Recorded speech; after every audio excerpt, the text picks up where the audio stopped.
ഒന്ന് ആലോചിച്ച് നോക്കിയേ, ഈ മണികണ്ഠന്റെ പ്രവൃത്തിയുടെ പ്രത്യേകത. മണികണ്ഠൻ എന്ന് പറയുന്ന വ്യക്തി നമുക്ക് ഒരു കമ്പ്യൂട്ടർ കേടായാൽ അവിടെ ഓടിയെത്തും. മണികണ്ഠൻ എന്ന് പറയുന്ന വ്യക്തി ഇവിടെ ലൈറ്റ് പോയാൽ അവിടെ ഓടിയെത്തും. ഇൻവേർട്ടറിന് ഒരു പ്രശ്നമുണ്ടെങ്കിൽ അവിടെ ഓടിയെത്തും. വെള്ളം റെഡി അല്ലെങ്കിൽ അവിടെ ഓടിയെത്തും. മണികണ്ഠൻ അതുകൊണ്ട് സ്ട്രോങ് ആണ്, അല്ലെ? എന്തുകൊണ്ടാണ് സ്ട്രോങ്?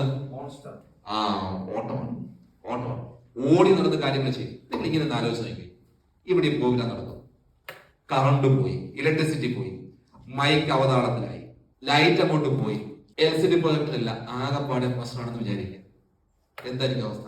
അങ്ങനെയുള്ള ഒരു സ്ഥാപനത്തിന് നമ്മൾ പറയും, ഇവിടെയാണോ A++ കിട്ടിയത് എന്ന് പറഞ്ഞു കഴിഞ്ഞാല് ഇവിടെ കറണ്ട് പോയി കഴിഞ്ഞാൽ എത്ര സെക്കൻഡ്സ് കൊണ്ട് കറണ്ട് തിരിച്ചു വരണം?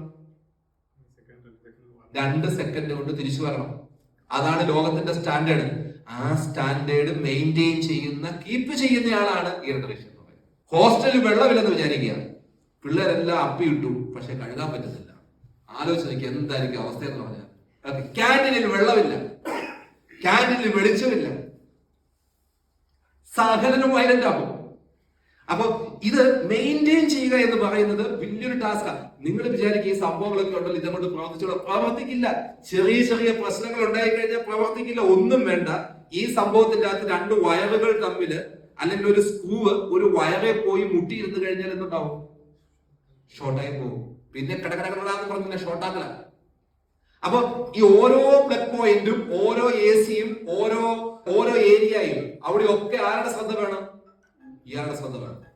അപ്പോൾ കൺഗ്രാജുലേഷൻ, നിങ്ങൾ ചെയ്യുന്ന വർക്ക് ഒരു വലിയ വർക്കാണ്. ഒരു കൈയ്യടി, സൂപ്പർ കൈയ്യടി.